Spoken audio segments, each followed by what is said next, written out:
Hello and welcome. I'm here from Trinidad and Tobago. Today's topic is about the future of farming, and we are positioned at our island villa, which is off the coast, and the weather is a bit bipolar today, so we are getting random rain showers alongside sunny moments. So if it does decide to rain, I might have to pack up this whole production, but fingers crossed we get good weather straight through, and I guess that is the interesting part about filming in nature. If you're loving these chats, remember to like, share and subscribe. As usual, I am collaborating here with my chat GPT and my vlog, and I'm choosing topics that I feel our club would find most interesting and valuable. And right now, with the evolution of technology and food and farm to table concepts, what better time to chat about the future of farming? So in the future of farming, I'm all about wellness, food, and the future, because what we do now and what habits we build will compound and stack up, and 10 years down the line we look back and say, thank God I was thinking about my future and set up my routines to get me into a place that I want to be in the next decade. And I believe in that style so much that I was reflecting on 20 years ago when I was a gymnast thinking about concepts of having a successful future myself. So I want to share that with you because sometimes it's so easy to be caught up in the present moment, which is great, and we want that for everyone, to always be in the present moment. However, it's important that in the present moment we do take time to consider planning ahead. And whether that plan is flexible is totally up to you in life coaching and your family's style of direction of how you lead and design your own goals. But staying in present is where all the magic is, of course. All right, so today's topic feels like a little glimpse into what billionaires are investing in or should be investing in, and also the high IQ persons with open wallets that are interested in these sorts of projects. Vertical farms in urban penthouses, small gardens that grow superfoods right next to your kitchen, and wearable devices that tell your body exactly what it needs next. It is the ultimate wellness loop. And maybe it might look like a star with loops all around, making sure that in building the systems, using systems thinking methods, our systems can flow simultaneously, avoid clashing, and also collectively impact the climate in a beneficial way for those who are interested. Okay, so I love this concept, from data to dinner. For all you data geeks out there like I am, if you even just light up when you hear the word data, you are in the right place. Because I light up when I hear the word data. Okay, so part one. The urban farm revolution. I'm sure you would have seen in cities, the problem is that while the higher level urban development planners like city planning, and even I practice on one of my games how I would build if I was doing some urban planning in a city, it does make sense to have high-rise buildings for space and also for using the land in the most efficient manner.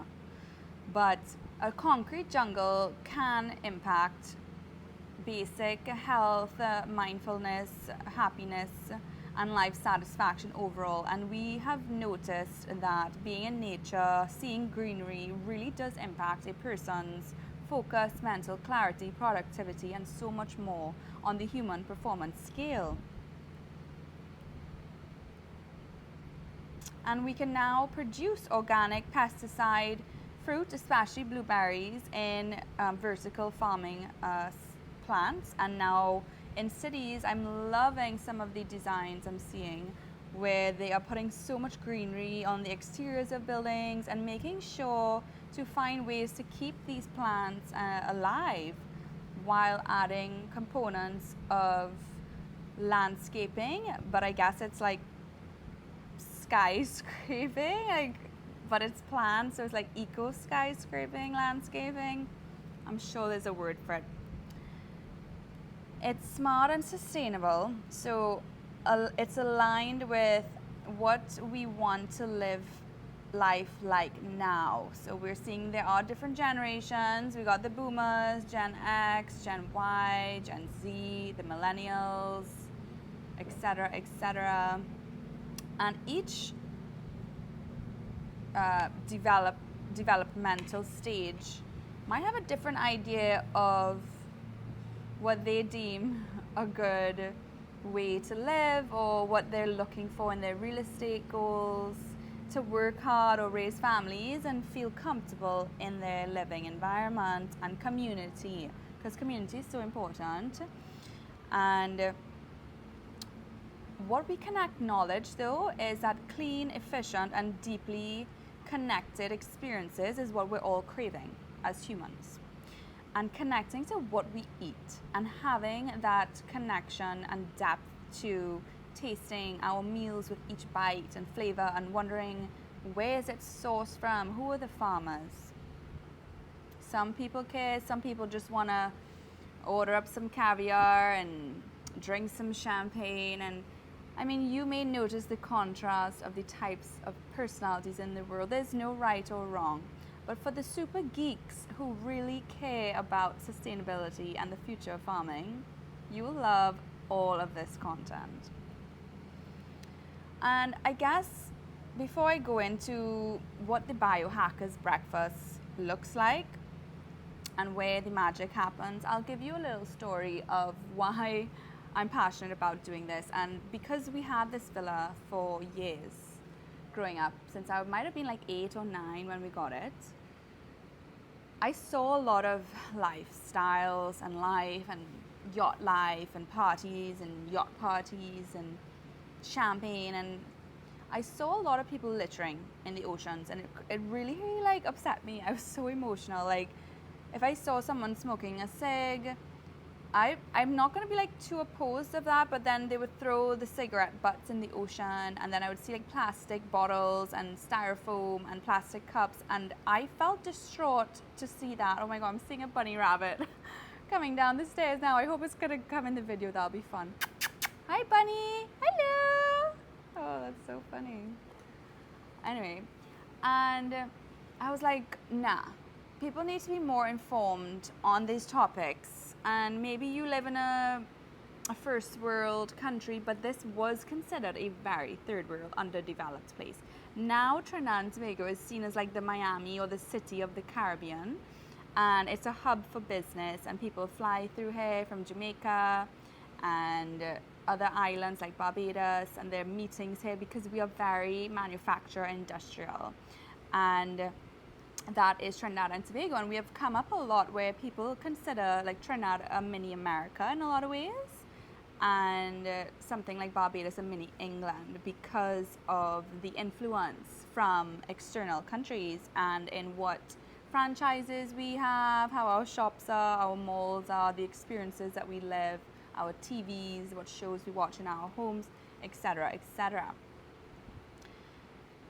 And so I said to myself, if there's one thing I can do to make a difference, I just want to clean up our oceans, because I can't stomach seeing the turtles with the straws stuck in their noses and, you know, suffocating, and the fish and the dirty oceans. It's just disheartening for me. So that's why I'm passionate about this. All right. So imagine pairing your homegrown blueberries with wearable wellness technology. So billionaire investors are now merging biotech wearables with food data, tracking things like your blood glucose, hydration, and now even how your body's metabolizing certain nutrients. Now this is good because we have apps like MyFitnessPal and a few others that also track calories in your food and different metrics. And this is good because when you have an insight into your energy levels, when are you going to get a burst of productivity, creativity, you can then plan your schedule a lot better. Even strength, when do you need to burn energy to get into the gym and work out? And if you have your clear deliverables of what you want to get done every day, or one of the best parts is the boats passing in the background, which I love sitting here to experience.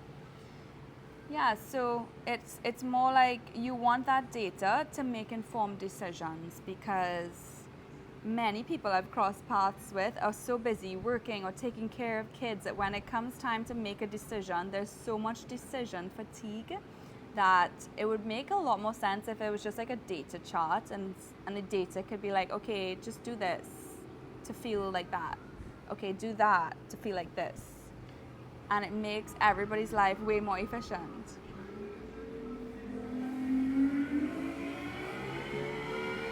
Speedboats making noise.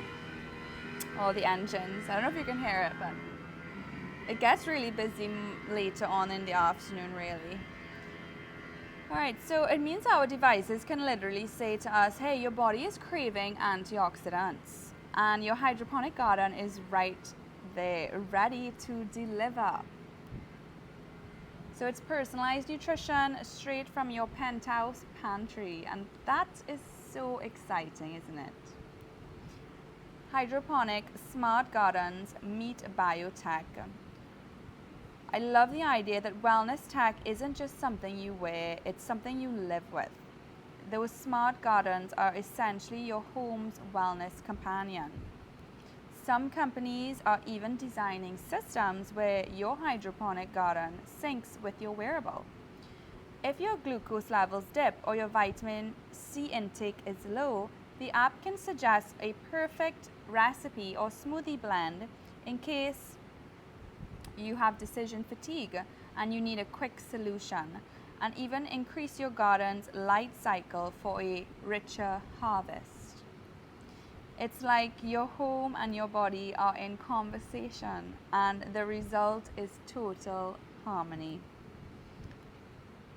The billionaire wellness ecosystem, from Silicon Valley to Dubai, well, in this case, Pity Valley is a valley in Trinidad.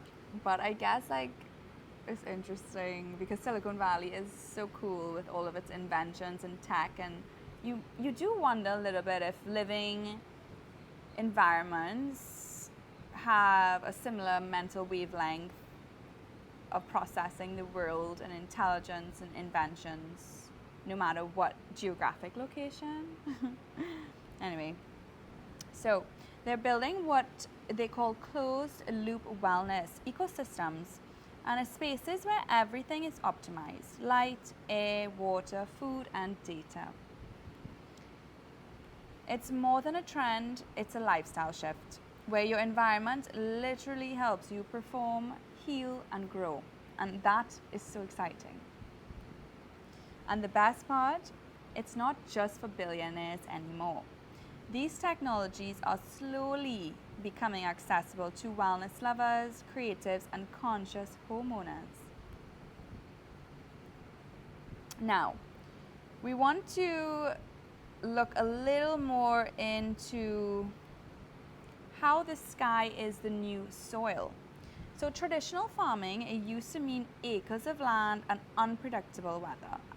But vertical farming flips that, literally.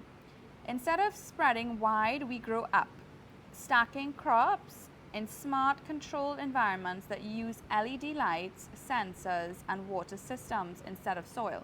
Now, it's not to say maybe it will be a future where it's one or the other, but they will be both operating simultaneously because there are 8 billion people to feed on this planet, and there are so many resources. And we do want to be efficient and practical in how we produce and distribute these resources because that makes sense, right? Cool. So farming is designed for modern city, clean, compact, sustainable, and surprisingly beautiful. I love how this redefines luxury. The idea of that wellness and sustainability can live right inside your home rather than you rather than having to escape the city to find it. You can import it straight into your home and set up your own system, which is so exciting. So blueberries are the superfood of the future. I mean, they are already a superfood. I don't think that there's more wellness stuff to figure out for the future, but I guess some people will always be beginners in wellness. And this channel is beginner friendly, so let's keep that mindful that these little gems, blueberries, are antioxidant powerhouses. They're great for your brain, skin, and even your mood. They're also tricky to grow because they're so sensitive to temperature and to soil. So that's where hydroponics steps in, replacing soil with nutrient-rich water, giving each plant exactly what it needs. No waste, no pesticides, and 90% less water than traditional farms. It's basically a smart app for your plants, and they thrive for it. I mean, who wouldn't want their breakfast grown in a paradise? I've been experimenting with home hydroponic gardens lately, and it is a game changer for anyone who loves wellness, food, and beauty from within. I've explored through California. I went to a few grow houses, and my friends have agro farming plants at their houses. And some are in hydroponics, some are in aquaponics. I'm learning there's so many different styles of farming, right? I've been in this space for the past 10 to 12 years. And I've been fascinated by it because our lettuces in Trinidad used to be the worst. We had local lettuce and I didn't want to eat it because I was like, this lettuce sucks. It wasn't like romaine. It didn't have like that crunchy texture. It was just like this Cabbage Patch like lettuce that they would sell us. And it was like dark leafy green that I found it wasn't nice to eat or to manage or anything like that. So when I moved to Barbados, it was similar. Like they didn't have lettuce. And when I moved there, they said, I recommended, how are we going to grow things? Let's use the agriculture and farm to table, the chats. Next thing you know, they brought out this new lettuce. It was butterleaf lettuce. And they came out these new lines and I loved it. And I was like, this is why I want to live in Barbados. I get lemons and I get nice lettuce. And it was all about the produce for me, right?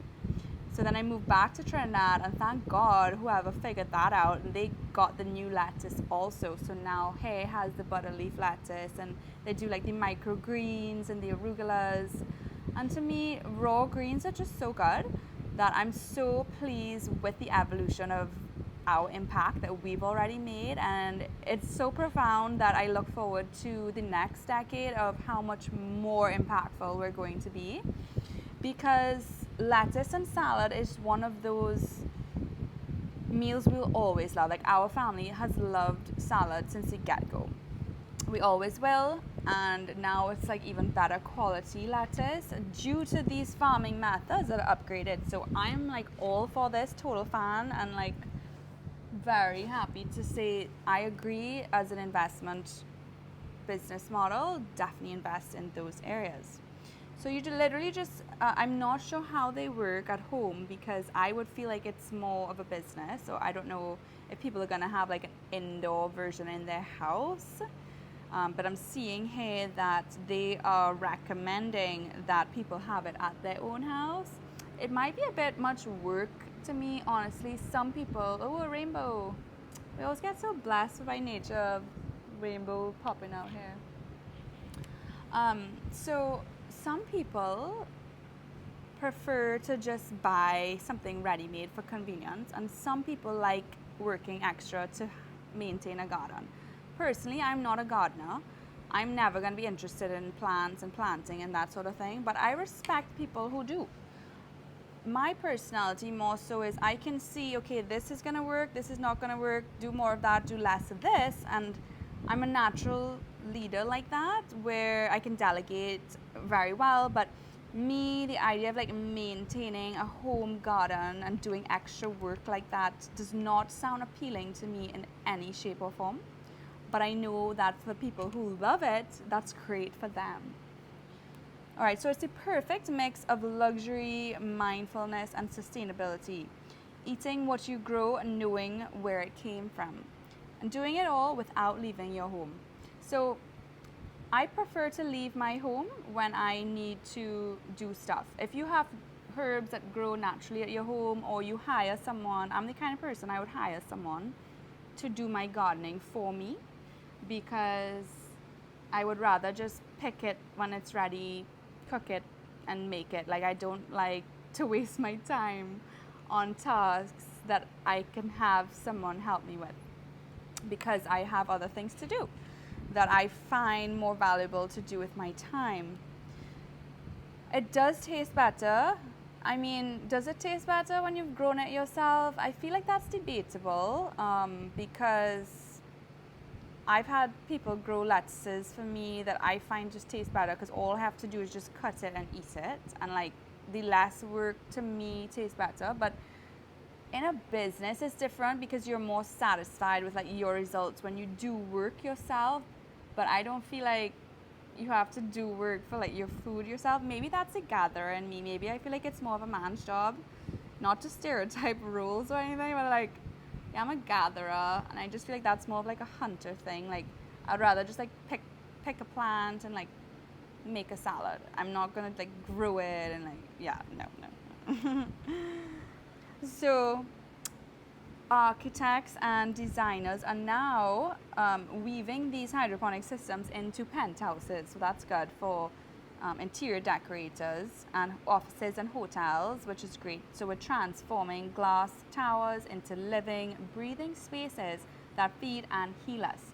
So when it comes to our hydroponics in homes and having a healthy plant system, like my mom loves having a garden. So she spends time in her garden, morning and afternoon, gardening.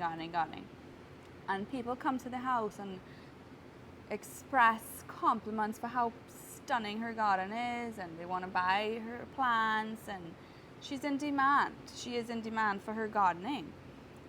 To me, I feel like I love the ocean a bit more. Like, I would rather do swimming and diving and underwater sea cleanups and that sort of thing, but I would be curious to see also the ocean farming practices for the future too, and in the ocean underwater robotic training systems, because I saw in Barbados they had a McGill facility and they were training robots underwater.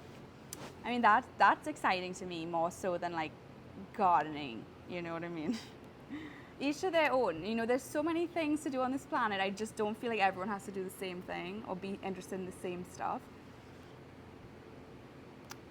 So maybe farms of the future won't be miles away on rolling hills. Maybe they'll come and meet you where you are, and you can get everything on demand. All you have to do is click, order, and it shows up on demand. And that to me is the future. And if life is not working like that, I mean, I feel like that is why Amazon was built, because who wants to wait for what they want longer than necessary when you can click, order, and it shows up when you pay for it?